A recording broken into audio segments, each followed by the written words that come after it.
All right, so how do you do gamification? We've talked a lot about gamer personality and motivation. How do you do gamification? Well, develop a theme for the year or for the semester, depending on how your course is organized or however long your course is, some sort of theme for it.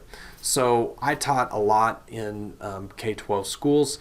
I spent a long time in the high school setting, and so my high school kids were all about Call of Duty and Harry Potter and things like that. So when I gamified my high school classroom, I tried to have sort of a central theme. It didn't come out very well because the theme in my brain was one thing and how I communicated it to the students was something else, and it didn't jive up very well.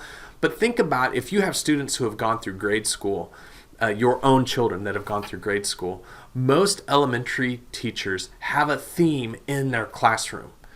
Now, I know that elementary teachers versus higher education faculty, those are worlds apart, and you're right. But think about the course that you're teaching right now. Is there a central theme that can stretch through that entire course? It might be something related to the content that you're teaching, or it could just be that your kids are surviving in a post-apocalyptic world, and in order to ensure survival of the human race, they need to do these things. And you weave sort of a narrative through your course. And then your course then is complemented by a little extra creativity on your part. But it'll work. It doesn't matter what the subject or age group is. Just ask your students what they're interested in.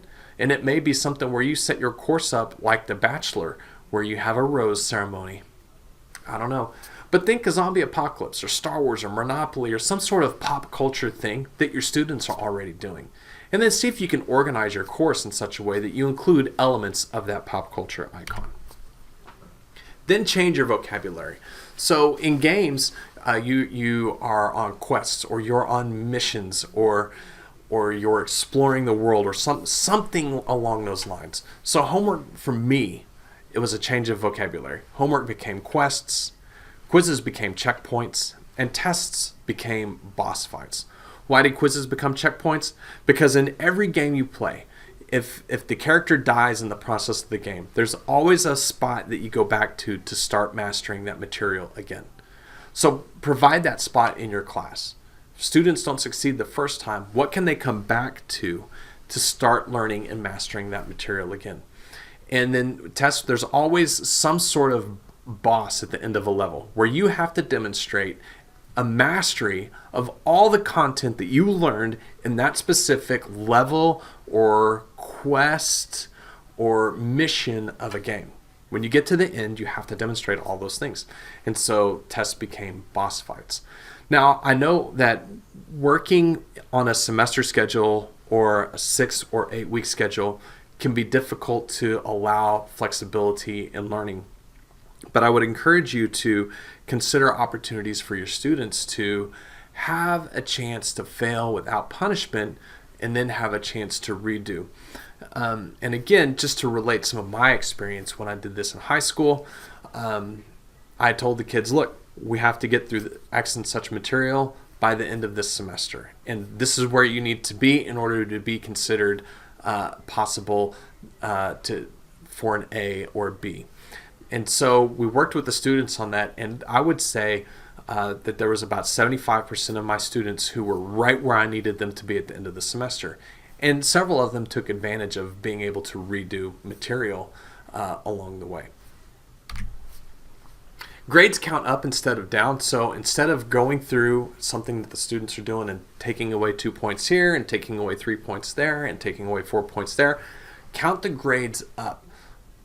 Every game that your students are playing, and games that you play, you always count up the number of points that you can get.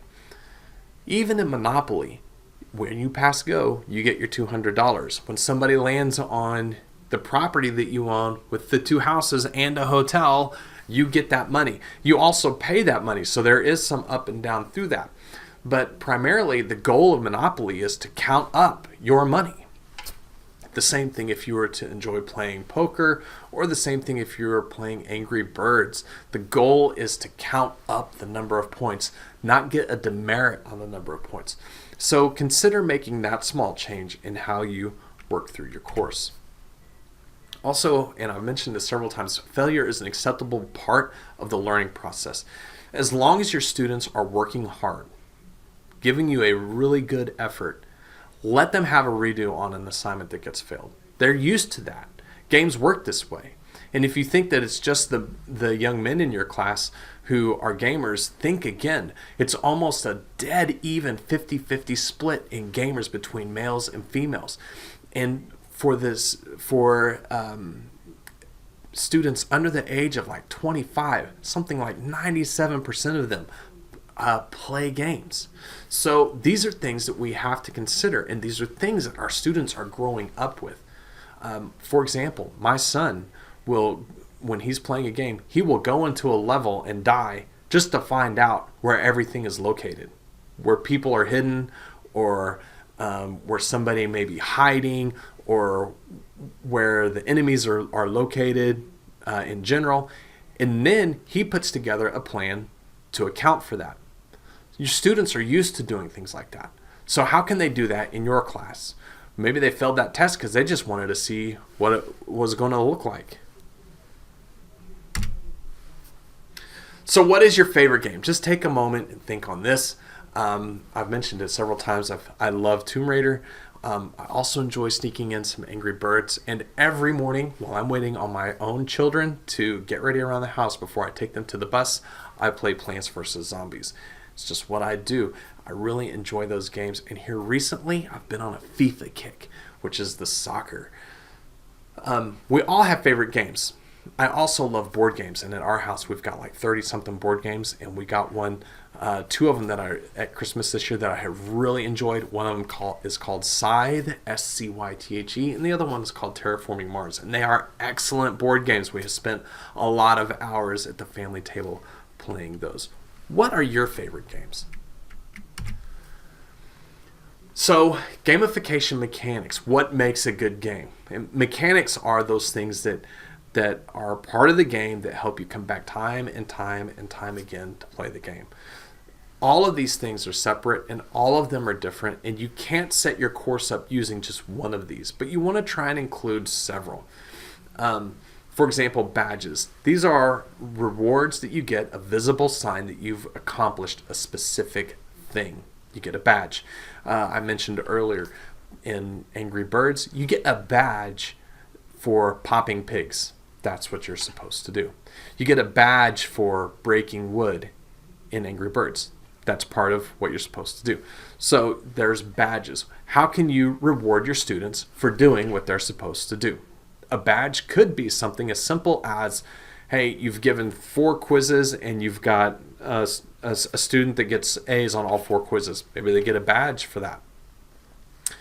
Or you have a student that's there every day of the week, all month, for every class period for a month.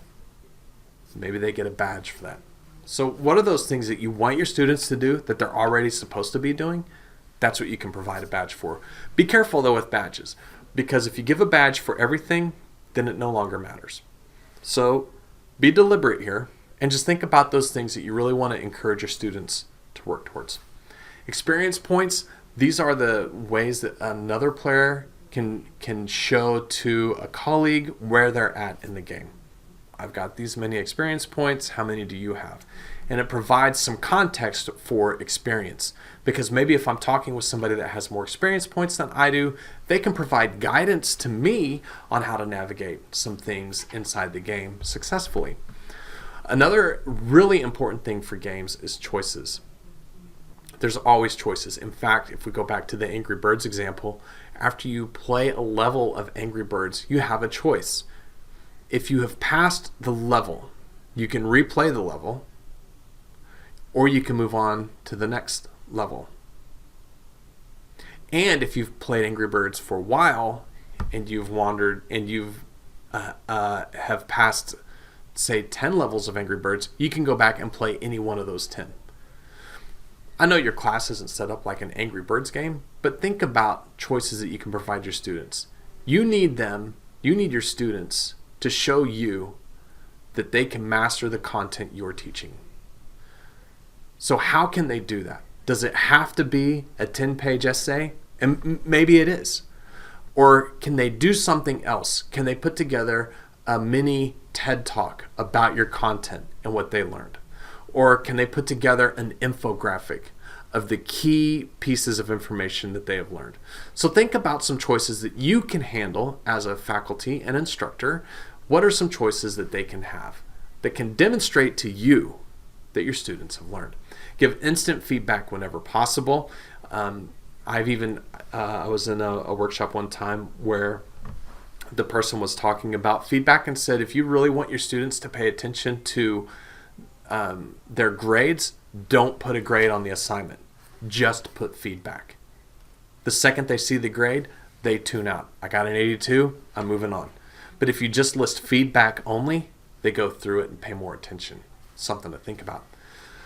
Leaderboards, we talked about this with Pac-Man. It honors those that achieve a certain level of success. Maybe you want a leaderboard, maybe you don't. It depends on what you want your students to achieve through leading. Provide opportunity for social aspects and talking. Levels, the more levels you earn in some games, the more freedom you have to do certain things. The more power, quote unquote, you can get for a character who is leveled up. So think about that. Are there ways to put levels into your games?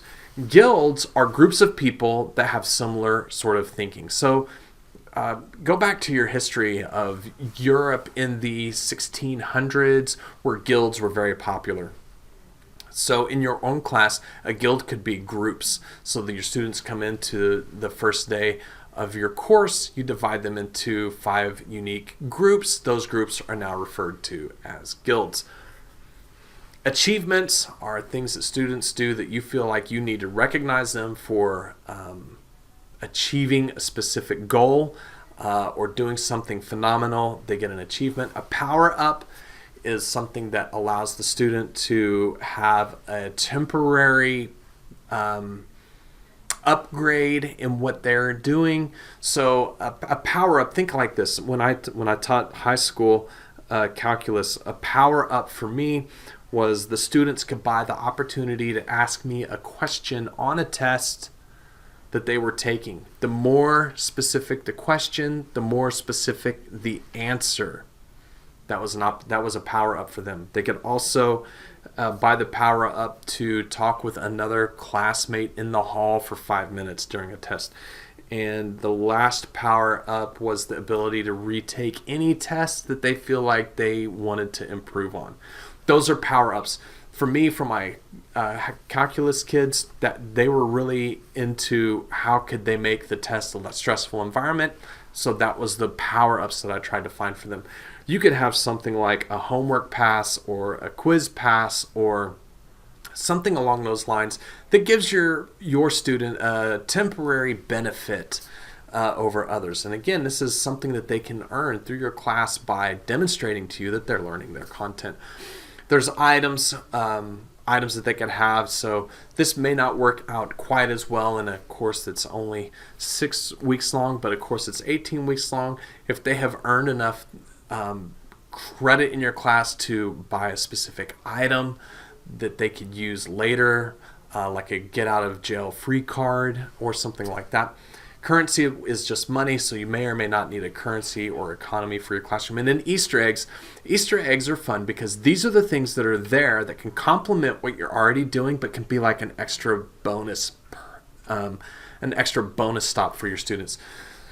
What's an Easter egg look like? Well, if you have the Harry Potter DVDs at your house, pause the video first. Pause the video and go look at Google and just Google Harry Potter Easter eggs. And it will tell you what you need to do to find different cool things that complement what you're already doing when you watch the Harry Potter movie on a DVD. So provide an Easter egg to your class. So if you're teaching a religion course, maybe an Easter egg somewhere in that course could be a really cool interactive tool about something related to the particular religion you're studying. So that's what an Easter egg is. It's just a hidden thing in there where students are already exploring your course, and here's an extra perk for them. So take a few minutes, pause the video, and jot down ideas or questions or thoughts that you've had so far. We've covered a ton of stuff, and there's a lot of things for you to be overwhelmed with. Now, a little bit more about badges. Don't use them for everything, but these are a super common gaming mechanic. You could even issue your students a paper copy to show how cool they really are. Like, I earned this badge in that class. Do you have it? No, you don't? Okay, too bad. D2L has badges as well. So you can incorporate into your course badges through D2L. And your students they want these. And I know it sounds really strange, but they do. So provide them. Give them an opportunity to earn. Create a classroom marketplace. So this is where you can allow your students to purchase different items. And this could work differently in different places, but D2L is a place where all of this could be organized. You could have a discussion board devoted to the classroom marketplace where you could list off what you're going to offer. Perhaps it's a quiz pass or a homework pass or a group test or a test redo. When referring back to my calculus one, my students were taking their final, and they had a question on there, and one of the students wanted to use their Ask the Teacher a Question perk. So they asked if they could use it on the final. I said yes. So they came, the student asked a really, really, really good question. So I gave them a really, really good answer. And they went back to their desk and they were working. They had used another perk to work in a group of 3. So they were working and everything was great. And this other group of 3 on the other side of the room also had a question, but they didn't have the Ask a Teacher perk, but they had Ask Another Student perk. So this second group had a student, and that student asked if they could talk to a student from the first group in the hall. And so that's what they did. So I don't know what a perk might look like in your course, but that is sort of how it looked in mine. So these are just some ideas. So take a minute and think about how can your students earn money in that in your market. Maybe you have a course where you've got to have some supplies, or maybe just by doing their homework, or maybe they show you their notes from class. Maybe if they show you notes in D2L, they take a picture of their notes and post them in D2L, then different things could happen for your students, like they get an extra 5 minutes on a test, or I don't know what. Focused group work, or taking a risk, or some kind of grade streak where they're just really knocking it out of the park on everything they do. But take a minute and talk and think of some thoughts on how your students can earn money or earn credit to buy things. Power-ups are fun. So this is a picture of Mario Brothers. This was a power-up where you could shoot the little fireballs, and they allow the gamer to experience an enhanced power item for a brief period of time. And the key is temporary here. It's not something they get for the whole rest of the semester. But again, think of something that you are comfortable allowing your students to do. Are you comfortable allowing your students to participate in pairs on a test? That could be a power-up because it only occurs during the test. It's just a temporary thing. So think about those things for a minute. And then instant feedback. So I think of the game too where one of my favorite games to play is Grand Theft Auto. I think it's a really fun game. I think it's very intriguing. And you get instant feedback when you're driving your car. The second you touch the joystick, the car responds. And so you may hit a building, or you may hit a light pole, or you may hit a pedestrian, or you may hit another car. But you get instant feedback right away based on what occurs. So real-time feedback, it's critical. And you can use technology for this for your students. These are all free websites: Socrative, Plickers, Padlet, and Kahoot and Quizzes. These are all free websites that you can use that provide some gaming element to your students that allows you to assess them rather quickly, like, where are we today? Are we in the right place? What do we need to do? And it is possible to get most work back to students fairly quickly, unless, of course, you're grading 30, 15-page papers. That's a little more tricky. So brainstorm some ideas that you can work on for your course that sort of incorporate some of these things that we've been talking about. Pause the video if you need to, but really take some time to chew this over. So choice is important. Do you take the red pill or do you take the blue one? So our students are used to having some choices. They chose to enroll in specific courses during specific times of day. They chose to come to Oklahoma City University as opposed to going to other schools. Choice is important to our students. So can we provide some of that choice for them in our classes? So rethink your assignments. Mission, waypoint, journey, a quest, whatever. What can be done differently? You don't need to rewrite the whole lesson, but how can you build in some opportunity for your students to do things a little bit differently? Maybe there's a learning menu. Look, here's 5 options. You need to do 3 of them. If you have a worksheet sort of thing that you give your students, provide it to them through a Google Doc or through the Office 365 app, and allow them to work together in those spaces on that thing. Have students create videos for YouTube that teach other students how to do the deal. Or have them write a poem from the main point of view of a main character that you're reading in your course. Or create a map using Google Earth that demonstrates the topic that you're talking about in your class. You enjoy choice. Your students enjoy choice. You know where you need to get your students in your course to have them be successful. So think of ways that you're comfortable with allowing them to have some choices.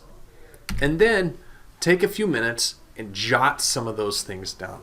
What are some different ideas that you can use? Lastly, some references that I want to share with you guys. I've read all of these books. They're great. Explore Like a Pirate. Now, this is sort of K-12, but it's not a very difficult read, but it also can get your mind going, like, how can I do this? Actionable Gamification by UK Chow is a really good book, and it talks about a variety of ways that you can do gamification. And then Reality is Broken is a book by Jane McGonigal, which is fabulous, and she talks about why we're not playing enough games. Some videos that I would encourage you to watch as well. I shared with the Jane McGonigal and the UK Chow videos. Those are really good. They're TED Talks. They're about 15 minutes each, and I highly encourage you to watch all of them. The Ken Robinson is not so much gamification, but really has us thinking on things. If you want to read more about gamification, here's some websites where you can do that. These are also available for you in D2L. And lastly, the references for this particular one, and I would like to point out to you at the bottom of the slide, Stanberry and Hazelwood. Yes, I worked with one of my faculty members at Oklahoma State University, and we wrote an article about gamifying a course to teach games and simulations, and it was super, super fun to do. And lastly, I provided with you a link to all of the research that I have found to this point in time on gamification. There's a lot I haven't found yet, but of the stuff that I've got, I've collected it here for you to use. Gamification is a passion of mine. I think it's really important to consider. It's not for everybody. I understand that, but I think there are elements of gamification that all of us can use in our courses as we're trying to reach these students who have grown up in this environment. And so I encourage you to reach out to me with any questions you have, or if you need help finding a resource. The library has several. And in fact, one of the resources available in the library is the Multiplayer Classroom, Designing Coursework as a Game. And it was written by a guy named Lee Sheldon. And he is a game designer, but he taught a course at the University of Indiana, I believe. And he gamed his learning environment for his students. And so he just talks about how it's important to sort of rewrite the syllabus in a way that provided the learning game situation for the students. So thank you for participating in this workshop. Please participate in our discussion boards and share your thoughts and ideas.